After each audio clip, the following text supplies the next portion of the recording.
Mere Professor Achonacho, the Ogbuleta of URHOBO land, Mere studio nonena. URHOBO mewa niere, nera wa URHOBO, eye mere lute, iwo je bro. Olu genana, UP URHOBO, kwa mireke ruwerupa. Wanyeni UP URHOBO, aye kara, URHOBO ejo biwo ruru.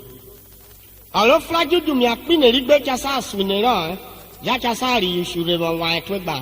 Na Achonacho URHOBO misia gwario egura. Angman nang makawa angma. Avwa koroi baria. Avwa bekre.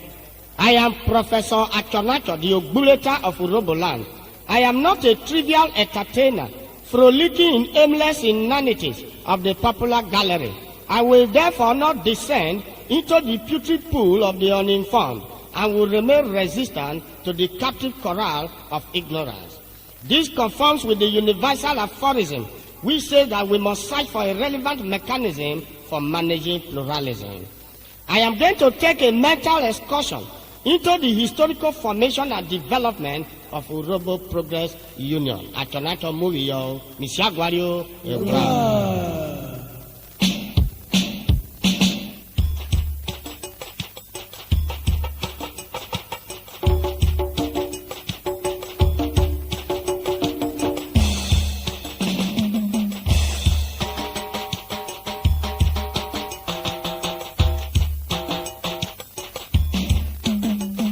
Ojewe, URHOBO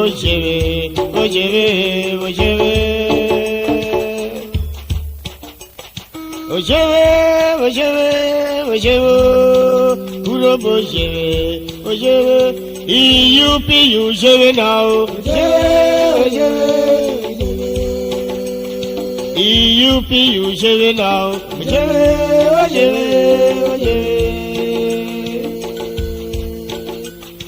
Ojewe, Emalurobo, Emamalika, Ako Unija, Isako Klabo, Ini Koluroba, Akwari Genem Hell, Ini Koluroba, Aganene, Iyulalurobo, Ini Koluroba, Apuye Klabo, now Beburiko, Ini Koluroba, Aga Club 41, Major Baby Club 40, Major Club 30, Opanobo Hell, Ini Koluroba, Agame Hell, Ini Koluroba, Aganene. Mudia URHOBO, Ini Koluroba, Elura Tuko, my police appelle, Ini Koluroba, Awaka, one wenene, Ukoko Yakona, Ini Koluroba, Ediri Klabo,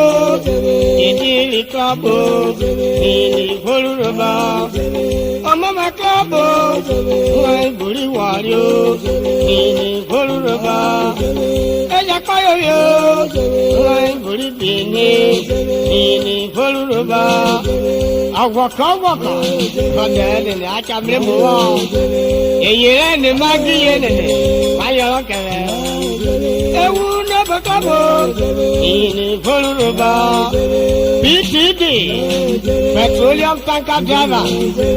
Every warrior, Ini Koluroba, Awaka, Club 21, Abraka Club 21, Ini Koluroba, America, Equatoria, Ojewe,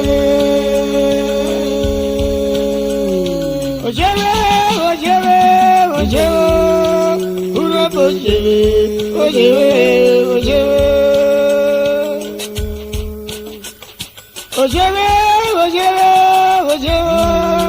URHOBO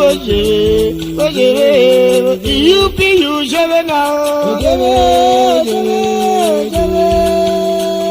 EUP ojewe now, ojewe. Agwayo. Adanene. Urobo wanwe. Mebe Achonacho rakpa marile. Emela we bebeno. Uvo kakabono emela we acho tokpakoromo. Alude na mera rena. Ejurobo ya balo. Iyupi yururobo. Ogwako. Atolariyo uperi 1931. Ukuyo ile Chief Mukolomowo. Kayi President General lesoswa.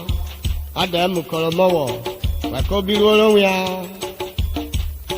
Ukuyo really Honorable J.T. Mariere. Kayi Rai Osiabilo de lesoswa. Late Chief Mukolomowo no. Late Chief Abaho. Kayi Swesureto. Agwako. Ukuyowi ile Chief Okpodo. Kairesu Abahawo nono. Iyupi yururobo aye karalo rururobo ejo.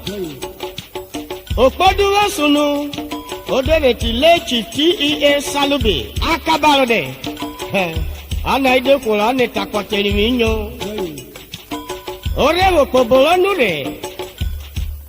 Adiana Koreti Chief Dr. Esiri. Koira yori UP Yururobo. Ereruo Tasa. Ukuyomi Chief Dr. James Ogboko Edewo.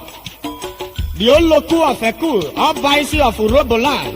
Kayarari Batini Iswesunoko. Agwako. Ogarevu Tete Kupupu Yekere. Ero ruota madiala ye urobeje netayo dia. Enwene mukorare diako. Asara kiewana. Chief General Ejo. Kayi Swesunareto. Wagwani toma urobo. Ewelole nugebrite janeko kadiako biko boirulole. An adventure of the goat to the den of the lion. Such a goat will not be alive to tell the story of what transpired. Ewari yupi yuomunu. Omakomi rikwalu robo kaine romo. Ana kwagbe yomurobo. Ani kwari mupa robo. Ane kai yami tuitayo. Egbon yaro genuku. Kenyere piruo. Asara ero robo. Keti ya data. Ani zono kem in thy purposes, in thy furious, in thy doom. Ano kwata ne mupa robo. Ano fomira solo kayo guwiyo. Urobe toyo dia, era bwebu, riko pawani urobo Achonacho kabunu tayo. Olu robo da asa, ore bie ma urobo keloma. Ayo boke wa ebiriwo. Ode we vlenetino etini we shefia. Esi ro babo oboju gbero bare. Urobo wa ware toma. Obotuno ko ra donure, jeje tunwe mi o. Wa eturi mi agware yo urobe eje. Wejo yana bo ware. Alorwese yana. Ijobi na vosa. The man who wants to purchase affection through benevolent actions is always to be disillusioned by the experience of human ingratitude.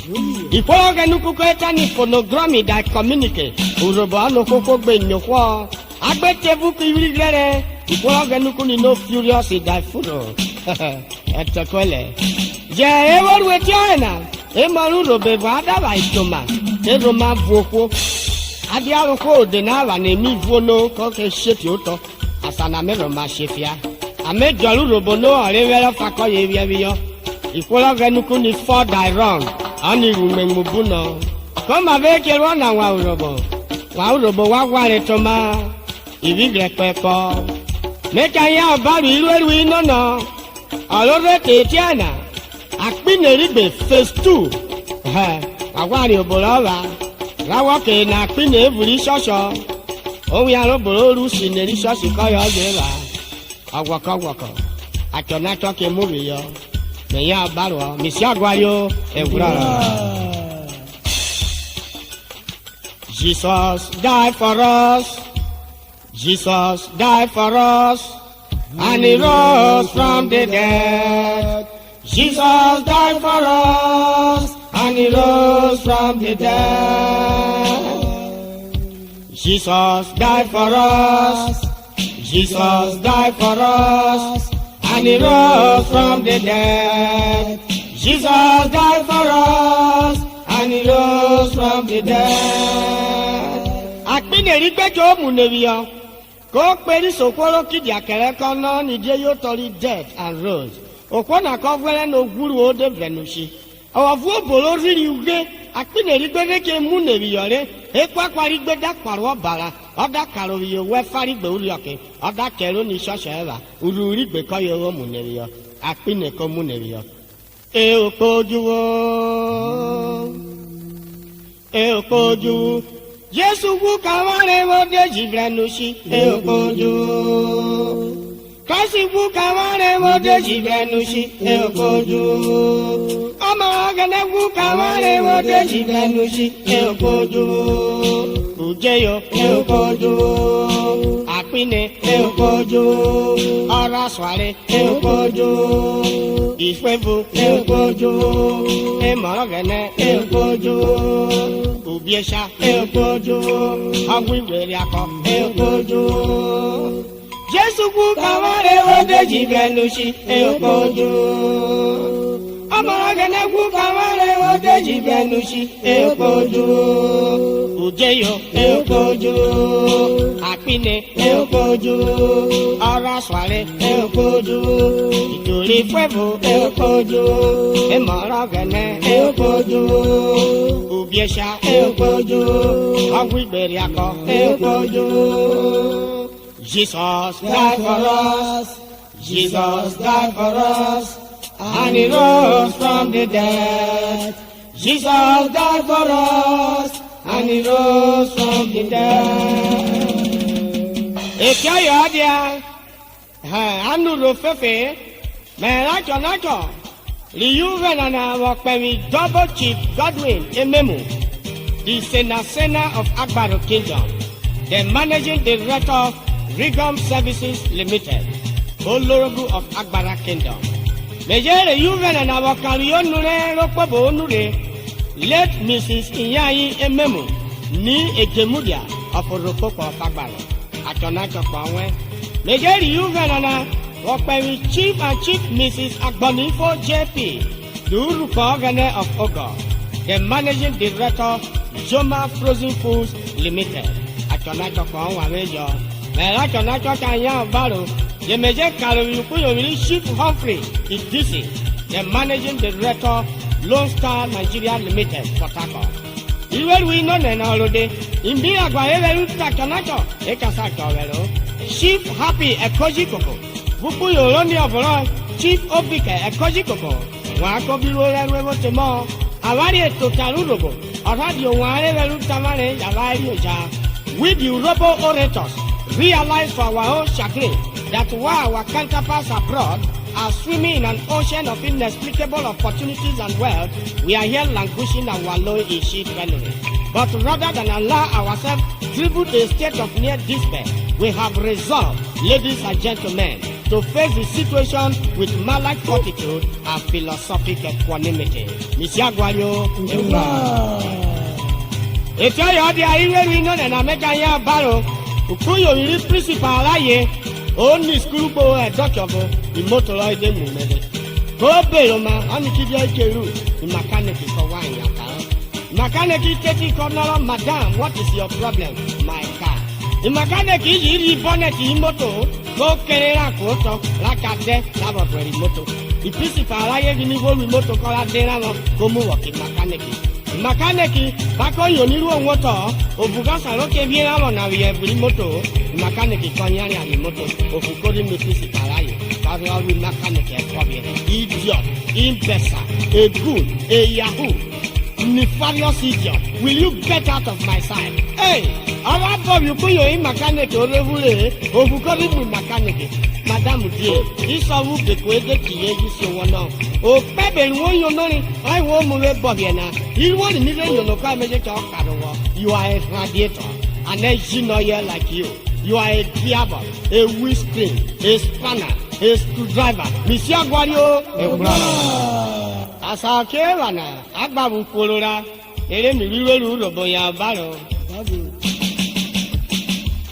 Maybe you, Venana. Wọ́pẹ́rẹ́ Double Chief Austin Itimi. Olùwọ̀kọ̀ the Managing Director of Isoko Plans and Associates. Achonacho for one. Mejeri Uvenana. Wọ́pẹ́rẹ́ Mr. Matthew Agomi, a chartered accountant of the class. NPA Port Harcourt. Ọ̀pákọ̀ mẹ́kẹ́sà àkọ̀wẹ̀ló Chief Evangelist Jambule Jobi. Ọ̀gẹ̀nẹ́bí ọ̀kọ̀wọ́ Igbodigbodi ọ̀rọ̀ ẹ̀rẹ́ nìyẹn. Chief Isaac Ewere alias Uno Oyibo. Achonacho pọ̀ wọ́n. Lèjẹ́rì Yúvẹ̀ nana Wọ́pẹ́rẹ́ Kúnyòmí. Chief Ọ̀túkọ̀ Unuagba. The Onekirigo of Agbo. Kẹ́kẹ́kẹ́. Waka. Mejeri Yuve nana Wọ́pẹ́rẹ́ Omi Agware Mogoke Efe Akobi. The Indomitable Registrar PTI Efron Asa Wakobilwa. Chief Robert Inaba Oshobe Oganebi Okawo. Mejeri Yuve nana Wọ́pẹ́rẹ́ Chief Matthias Denira, the Managing Director of IMAT Nigeria Limited. Elwene na Odova Boyoma. Hey, Waka. Chief OC Majoro, the Ego of Abraka, President African Society of Architects. Asa Wakobilwa. Some are born great, some achieve greatness, and some have greatness bestowed upon them. Ade Ego, Achonacho Panwe. Mr. Peter Ono Tugoma, Oni Abomewe Kobilwa. Okay, yummy. Anike Twekwa, Oma, Anoyo Yoya, Bevaraba. Mejeri Yuven and our baby Charles Daffy, the Managing Director, Chevan Nigeria Limited. He will win on an holiday. Waka. Chief Mrs. Julie Ego, the only Ego of Uguero. Asa Wakobilwa. Mejeri Yuve and our Chief Christopher Macheye of Eku, Robo Shaseron, Achonacho Ekoboyo, Chief Johnson Efebe. Hey, are you when we have the dear house? Obebula Braka. Mepewo Milagwa Renede, the Ominimini Loba of Abraka. Only of Wakobilwa. Afioto Gadia Kenway, Jafioto Zubu. Aye, ọ̀gádì ọyẹ́ ìrìbọ̀ ọ̀bùrọ̀ ṣe wọn na mẹ́kúgbẹ́nu ó dé yìí rí mi pamẹ́. Ubi mẹ́rin ìwé ìkéré òṣọ́sámi lóògùn ògbẹ́nu gbító rí mi ọ̀lọ́pọ̀nyàrí kọ́bẹ́ lọ́rì yẹn mu máa got to know his limitation. Mejeri Yuve nana Wọ́pẹ́rẹ́ Kúnyòmí Double Chief Efe Akọ̀fúlẹ̀. Ọ̀yà jẹ̀nẹ́rú rí ọ Achonacho pọ̀ wọ́n. Mejeri Yuve nana Wọ́pẹ́rẹ́ Barrister UK Mariere. Ọ̀yà tẹ̀kọ́ ẹ̀nẹ̀rú rí rúbọ. Dr. Didi Mowo, son of the Inner Temple, Asa Wakobilwa. The Baragalo community, we can say so that if we should be a chevrolet, make a woman ye Baragale jo. Ukuyo Miragwa Joseph Yake, and the make my wala Wakobilwa. If you wrote all your down, you're not here. Mejeri Yuve nana Wọ́pẹ́rẹ́ Maxwell Urogo. He is a multi-dimensional business executive. Ìwọ̀lì yọ̀ọ̀la. Waka. Ukuyomi Omiragwa. Joseph Eyake. Anemekpewi Miragwa nana. Wukajala Ewokoyo. Rio Ijiwo Bloidio. Omiragwa Mr. and Mrs. Okolobe. James Okolobe. Anemekpa Weno Wekobilwa. Mejeri Yuve and Wọ́pẹ́rẹ́ Mr. and Mrs. Monday Onomroba. Ano Wakobilwa yasyo. Waka. Chief Sylvester Koko. Wakobilwa. Ade Memi Olota Tony. Park Hotels Limited. Efru Mepanwe. Mejeri Chief Ododago. Iwe Wino Nenalodo.